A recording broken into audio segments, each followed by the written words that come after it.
All right, back with another week of picks here on the channel. Steve Deace alongside Aaron McIntyre. So this is kind of the slow week of games before we get into, the November sprint to the playoff in the postseason when the games get way more hot and heavy. Nevertheless, Aaron, let's get an update. Where are the standings heading into this weekend? Well, you missed your bonus pick. I got my bonus pick. I thought that meant that I'd maybe make a modest gain on you. No, I didn't, actually. Here are the results from last week. You got your 9-3 picks correct. You missed your 2-1 picks. Missed your bonus pick of Iowa -3 over Penn State. I got my 9-6 picks. Missed 5 and 4. Thank you very much, Nebraska. Got my 3 pick. Missed my 2 pick. Got my 1 pick. And my bonus pick of Maryland plus 3.5. Got it by the hook against UCLA. You still had 42 points gained this last week. I only had 41 points. Still somewhat within striking distance. You lead by 13 points going into week 9. Well, definitely with the games to come in November, you're well within striking distance. Let's talk about this week's picks. My 7-point game is Oregon over Wisconsin. And it's just not even a contemplation. I mean, what has happened to the Wisconsin program is absolutely stunning. It has reverted into primordial ooze. It's back to the pre-Barry Alvarez era. I'm going to go with Indiana over UCLA as my 6th pick. It's been a great run for UCLA. I think they'll actually put up a competent effort. I just think Indiana is for what college football is now with the thinned out rosters, is a great college football team. Nebraska, we talked about the zigzag on the Bigger Ten.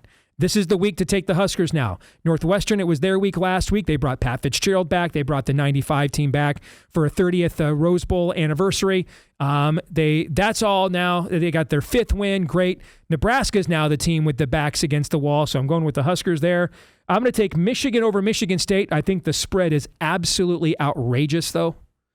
But I just think the problem is that what Michigan State does the worst, protect the passer and stop the run and run the ball, are all the things Michigan does the best. I just think it's a bad matchup. But something weird will happen, I promise. I'm going to go back to the zigzag. It's the week to take Washington. So I'm going to take the Huskies, getting Illinois to travel cross country. They're the team now with their backs against the wall in a must-win scenario. I'm going to go with Minnesota over Iowa. I think Minnesota matches up with this version of Iowa well. And there's no passing game whatsoever to speak of. And I think Minnesota's defense is competent. And I like this young quarterback, Drake Lindsay at Minnesota. And now the stud tailback, whose name? Speaking of outrageous lines, that Minnesota or Iowa -8, and it opened in some places at -8. Yes. I'm going to get to that here in a second, too, as the fans can see.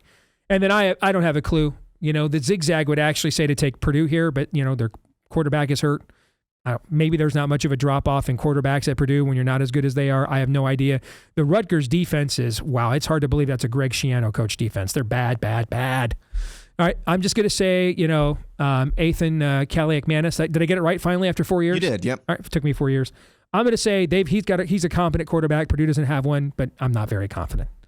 And then I just don't. I think Iowa, this is the kind of game Iowa could win in control and still win 27-20. I just think you're getting me outside of a 1 score with that hook there. You're begging for a backdoor. And I do think Minnesota is more physical than what they've been in the past as well. So I'm going to take the Gophers as my bonus pick plus the 8.5. But I'll tell you, it was really close. It was almost Michigan State plus 14.5 because I think that's a line screaming for a backdoor cover as well. All right. Here are my picks. I've got Oregon, Wisconsin over Wisconsin, Indiana over UCLA. Those are the 2 easy places, just like you.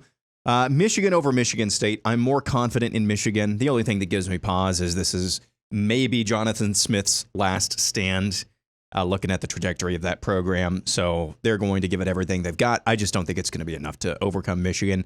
And if it's close, I do think this is a game where you've got a great equalizer now in Bryce Underwood. So I'm going with Michigan.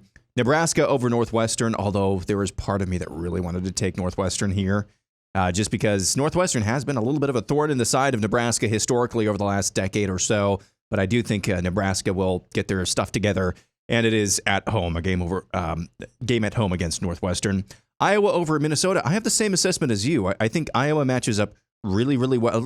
Basically the same team basically the same team. I just think in the trenches, and this is the analysis that I gave for the Iowa State game earlier this year, I just think in the trenches, Iowa is just better on both sides of the ball.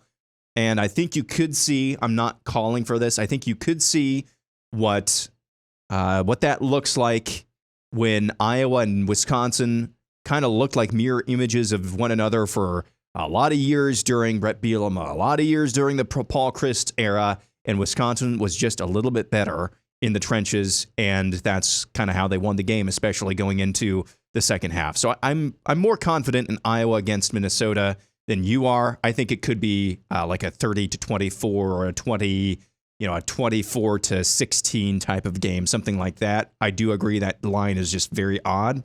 Illinois over Washington. I think Illinois has improved actually over the season, which I think, again, Bielema deserves an immense amount of credit for this. Yes, they've had 2 opportunities to punch up. Yes, they got flattened in both of those.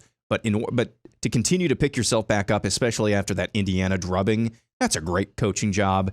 And I think if they can control Washington's ability to create explosive plays, limit that to maybe 1 or 2, instead of a few weeks ago, Rutgers just could not do anything once we got into the second quarter and second half. I think Illinois has a shot to beat Washington.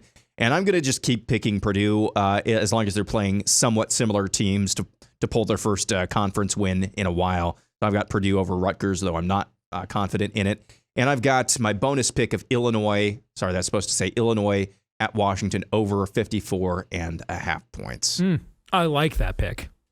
You got to think the offensive coach and Jed Fish is like, yeah, we got to put up some points after what happened last week in Ann Arbor. So, and Illinois' offense is good. If you're Illinois, I think you can put up with them putting up 20, 27 points, something like that. You just can't let them put it up just like that. You've got to make them earn every drive that they have. So that's kind of my analysis there. All right, good stuff. We had a couple games of variance and then obviously the bonus picks as well. So we'll see how we do when we see you again next week right here on the channel.